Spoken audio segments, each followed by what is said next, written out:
Hello all and welcome to Season 3, Episode 3 of 3 Random Packs. Yes, that is a lot of threes. So how 3 Random Packs works is down here next to me. Got a box full of trading cards and stickers. They're all different in there. No two are the same. What happens is I pull one out at random at a time without looking. And then when I pull that one out at random, I'll have a good look at the pack and examine the pack. Just see what it's got to offer. Just see if there's anything rare and common available in it. And all that sort of stuff. Then I'll open the pack, obviously, and analyse what's inside the pack as well. Have a bit of fun with them. Perhaps take the mick out of them if they deserve it. Now, what I must do from each pack is pick a favourite from the pack, and then when I pick that favourite, I will line it up against the wall of Mega Drive games until we've got all 3 lined up against the wall of Mega Drive games by the end of the episode. And at the end of the episode, I will pick a favourite from those 3. It will be a champion of the episode, and that champion of the episode will go forward towards an end of year video to become the champion of champions for 3 random packs for the year that will have been 2022. So with all that said and done, let's have the right hand disappear into the box. We'll give it a shuffle. We'll get our very first pack out, which is, I'm going to go for this one here, and this one is Casper Fleer, and the right way up for a change. 6 Casper cards. That doesn't seem like a lot. Looking at the front of the pack, there's not a lot going on there, is there? Apart from Casper sort of flying down in a nice, I guess, slow swoop there. But really should be looking where you're going and not looking at me. I don't want you crashing into a building or something, or into a church spire. Just guess you'll be around a graveyard.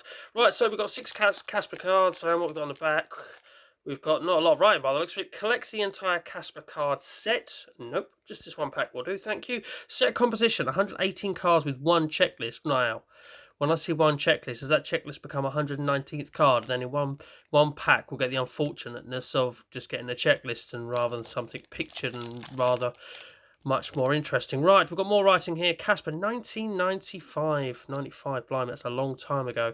Long time ago. It's over 20 years ago. It's nearly 30 years ago. What is it, 27? Have I done maths right quickly enough? That's a long time ago. Casper, 1995. Jesus Christ, I still think of the 90s as 10 years ago. That's what scares me, getting old. Right, let's open these bad boys up. Let's see what they're like. And obviously pick a favourite from the pack. So sit on standby, the professional amateur that I am. Right, let's tear the pack open here. And there's words on the back of these. Was that a toy train I saw at the top? It was. That's something to do with the film, isn't it? I have seen the Casper film, and he's trying to stop this lady stealing his, well, I thought it was one of those sort of seaside telescopes for a minute, but God knows what that actually is. The Lazarus Triumphs. Yeah, okay. But is that? Oh, that's she played. I'm pretty sure she played Wednesday in the Addams Family. That girl. Forget her name. Christina or something. Christina Ricci. Is that right? Well, words on the back. There we go. Pushed into the Lazarus by Casper, the ghost of Dr. Harvey emerges as a live man. Are you okay? Cat asks. What, cat as in feline? No. Oh, see, that's the character played by Christina. Right, her father as he gets out. Sweetheart, I've never felt better, replies the grateful doctor as he hugs his daughter. Not an awful lot going on that card, not particularly interesting card. I'm guessing in a binder it probably tells a story. Right, what have we got here? We've got some sort of, I was going to say buried treasure, but diamond treasure. Oh, I remember the film now. Because, yeah, people go into the mansion after the treasure that they hear about, and it's the boys' baseball and baseball mitt. That's pretty cool, though. That's pretty cool. I like that image, and the fact that I can actually remember the film from seeing this image. I wouldn't have remembered that without seeing this image, if that makes sense. Like, if you said, told me about, ask about the Casper movie, I remember that bit at the end, when they're in the room and the big machine in the middle sort of thing, and yeah, they're after the treasure. But that is the treasure. That's cool. That's better than that one. So far you're not losing. Oh God, what the hell's going on here? Carrigan Crittenden with some sort of solid. Is that solid gold? It's solid metal, whatever it is. It's rather unattractive to look at, and she's got there's a checklist there. Got a bit of a strop on by the looks of it. Miserable cow. And tell us something about herself. Carrie's the beautiful but evil daughter of the very wealthy and very dead father. Yeah, that's nice. Rude, heartless, and greedy, she hoped to inherit her father's millions. Instead, she is left Whipstaff Manor, a house full of ghosts. Carrigan is furious until she learns the house may be full of hidden treasure. Haha, yes, now, hidden treasure. Ha ha. Yeah, well, you're gonna look like, got a face like a slapped ass like that just because you're upset. Then, yeah, deserved. Right, so we've got 3 cards there. We've got a checklist and we've got 2 cards. Right, great, brilliant. So the checklist counts as one of the numbered cards. So, right. Does it? Let's have a look. Yeah, 119 checklist. Right. Yeah, thank you. Over my head. That's gone. Right, forget that. Oh, that's cool. That is getting boxed in. Oh, right, he's getting boxed in rather than getting unboxed there. That's a cool image. I like that. So we've actually got a picture of Casper in one of the cards. We're including the checklist after 5. That's an average. I'll give it that. And then we've got Mount Rushmore, which also is featuring Casper. I quite like that. That's cool. I like that. How he's obviously come through the wall and it's looking like he's on Mount Rushmore. So, do you know what? We're out of the cards. These 3 are already not winning. These are not winning. I've decided already that one of these 2 is the best in this pack. So it's just a case of which one do we go for? We have to go for the fact that Casper put himself into Mount Rushmore, don't we? We've got to. Oh, look at that! It's got a pun as well. America that beautiful. Yeah, okay, you're gonna win. I like that. I'm not going to read this out, but I will hold it here. And if you wish to read it, please pause. Please pause. Please pause. There we go. 1, 2, 3. Right, so there's your winner from the Casper pack. Going into the wall of Mega Drive games. Go nice bang in the middle there. A pun and a cool image. What else could you want? As we put the discarded cards, well, not the checklist, that went over my head somewhere. I'm going to find that probably in a couple of days' time down the side of a wardrobe.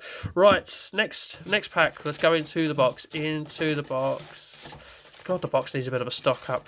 There's still plenty in there. We're still double figures worth at least. Right, what have we got here? I saw it as it was coming into view, actually, and knew it was upside down for its interview. WWE Superstars trading cards, and there we've got the man that you can't see. And yes, there's John Cena, and the recently crowned WrestleMania new Raw Women's Champion, Bianca Belair, as Becky Lynch says it. I say Bianca. Most people say Bianca, but Becky Lynch says Bianca. Right, I already know with these WWE cards there's going to be a ton of different specials to aim for. Here we go. 200 base cards, 25 regular, plus cold foil cards. There we go. Look. All sorts of stuff. 6 Tops Crystal cards. There's odds there for that. 25 WWE Super Elite cards. Look out for parallel versions of these 25 cards. 25 Premium Foil cards. Authentic Authentic autograph cards. God knows where that word oil came from. I don't know. Right, anyway, authentic autograph cards. 1 in 154 packets. But who is the autographed? I know when I got this pack that there was like 3 different pack designs. So it's not necessarily going to be John here or Bianca. Right, anyway, let's get these open. I know a bit about wrestling, so hopefully I'll be able to provide some information on it. Since Shinsuke Nakamura, big fan, still don't think they've really ever utilised him properly since he's got onto the main roster. His NXT days are definitely the stuff worth watching. There's a woman, well, we're talking about, you can't see him on the front, John Cena. I haven't seen Asuka for quite a while, but there is Asuka. I mean, these are nicely presented sort of portrait cards, but just go looking at the next one, which is Natalya Neidhart, or just Natalya, as WWE seems to like one-worded names for all their wrestlers nowadays. But nothing special about that. Bit of information about her on the back. I know, very first winner of the Women's Royal Rumble, which it says there on the back there. You can read it in French there as well if you want. Okay, so if all the images are like this, we're just picking our favourite wrestler. Natty holds some sort of world record for the most matches for a female in WWE history, I think. Oh, we've got a bit of Texas Rattlesnake going on here, who's funnily enough there. Oh, now we like this. This is getting better. Right, we'll just pop these 2 over here as regular cards that aren't going to win a favourite from the pack. But Stone Cold, what a performance at WrestleMania. If you're into wrestling and you've watched the WrestleMania from the weekend, you'll know exactly what I'm on about. No match for over 19 years. Took that suplex on the concrete floor, delivered 2 suplexes on the stage. What an absolute performance. And I tell you what, he's aged brilliantly as well. I hope I age as gracefully as Stone Cold Steve Austin. But losing your hair at a young age, I guess, helps, because then you're not going to lose your hair when you get older. It doesn't really age you in that sense. But yeah, absolutely amazing match. Still got it. You still got a chance. Well deserved. I'm guessing the winner out of this pack could be heavily influenced by who I like he's got a good chance. Oh, I like that. We're talking about WrestleManias, and there is Bianca. I'm not pronouncing it like Lynch anymore. There's Bianca. Bianca becomes the Great Est, and yeah, she defeats Sasha Banks at that WrestleMania, but then lost it to Lynch at SummerSlam in 30 seconds or so, whatever it was. It was kind of a redemption beating her at this year's WrestleMania. But yeah, I like an action image. Where her hands disappeared, I don't really know. I'm just going to, not go down the adult routes and leave it to your imagination. There's Samoa Joe, who's recently appeared in AEW. Another wasted opportunity by WWE to do something great with Joe. It's most simplest chant ever, is it? Just chanting Joe, Joe, Joe as he comes out to his theme music, but so catchy and really made him imposing, his music and the way he walks in the tower on his head. Really liked him. Shelton Benjamin came back after a long time. Not really done an awful lot, part of the Hurt Business, but yeah, okay, move on. Oh my God, we've got The Rock and Stone Cold. We've got shiny stuff going on here. Who have we got here? Frankie Monet. Why do I not know her? Do not know her. Yep. Frankie's missed to make NXT's women's division shinier. Yeah, I've got to be honest with you, not really knowing her. She's holding a dog. And if we had a load of superstars that were very average and I had to pick a favourite, you wouldn't have having a dog on your arm. But right next year is The Rock, the Electrifying Collection. Has that got a bit of a shine to it? I think, look at that. Oh, we get some nice cars coming up here. The Rock versus Austin, what a trilogy of matches. What are they? WrestleMania 15, 17 and 19, I want to say. I know 16 was that god-awful and McMahon in every corner match. 16 was just a very forgettable WrestleMania. Then followed the next one was arguably the greatest WrestleMania of all time. If you're into wrestling, is WrestleMania 17 the greatest of all time? I think it is. Do you agree with me? If you don't agree with me, please tell me what WrestleMania is in the comments below. I'd really be interested in hearing that. But for me, WrestleMania 17 or X17 as they call it, yeah, absolutely the best WrestleMania of all time.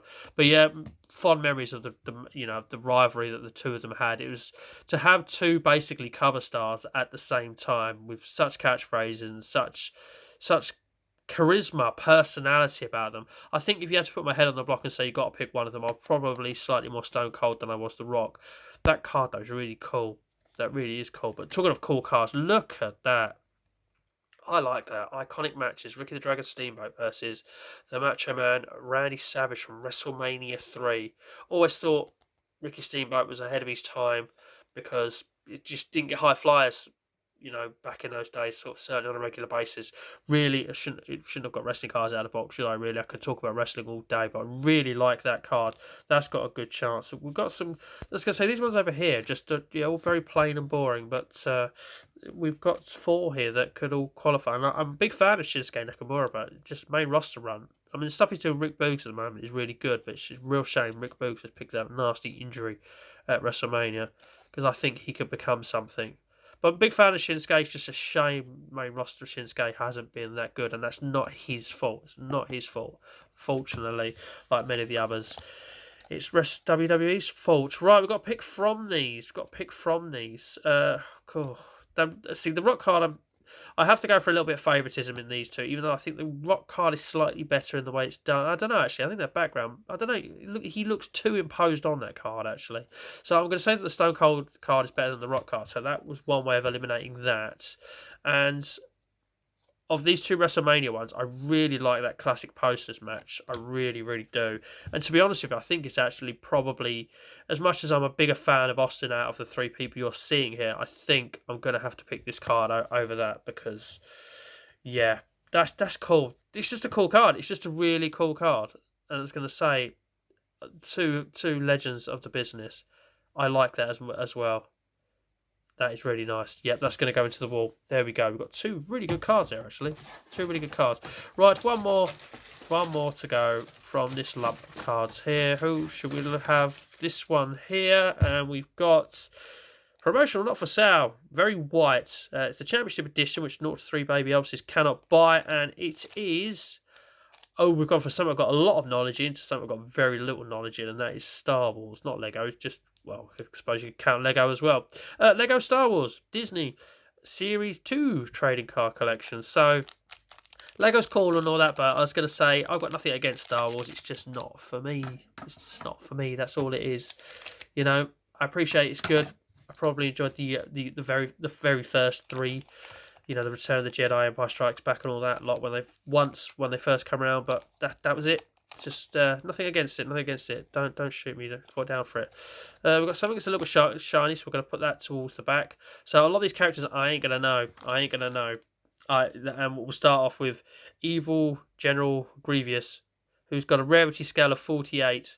As I say, yeah, it's a card game, so we've got numbers all around here. Card effect 72 and something here. Trade value 75, and we've got what's that? Thrill factor 74, and for some reason a blue thing shooting out here that's trying to cover his junk. I don't know.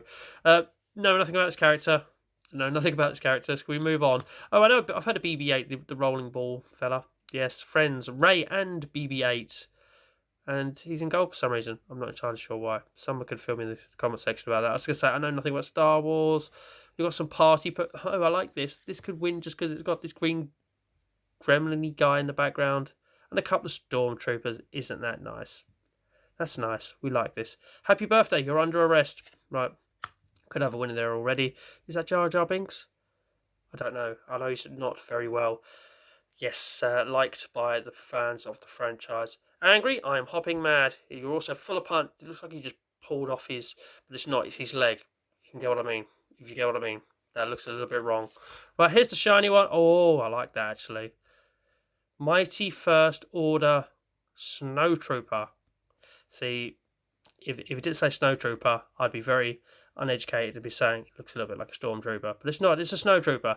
And I do like that shiny effect actually. So I was going to give it to, where's it gone? It's just this card because it had the funny green dude in the background. But no, going to give it to the shiny one. And we've got 3 cards here that we now have to choose from. Pick a favourite from. Can we do it? Right, let's have a think. And this is not going to be easy, actually. Not going to be easy as I first thought. I thought I'd be able to eliminate the Lego one straight away, but the cool foily card has really given it an edge. But I don't know. As someone who's only watched the original trilogy and would have preferred to have an older character that I'd recognised, I don't know, like a C-3PO or an R2-D2, one of those two, pretty much just one of those two. That could have really made a difficulty for me there. But yeah, basically I'm eliminating that. So I'm going to have to go for either the wrestling poster or the fact it's just so funny that he's put himself into the wall there. But you know what, actually, I think just for quality of card, I am a big wrestling fan as well. That is really nice. I am going to give it to the WrestleMania 3 poster. Iconic matches between Ricky the Dragon Steamboat and Macho Man Randy Savage. But if you do disagree with me, there's a comment section below to tell me that you think one of these two should have won. If you think a different card from a pack should have won, maybe, should Stone Cold have actually won? Should the Bianca Belair card against Sasha, his hand still somewhere, should that have won? You could say so in the comment section below. But going to all the champions at the end of the year, it's just WrestleMania 3 card. Iconic matches.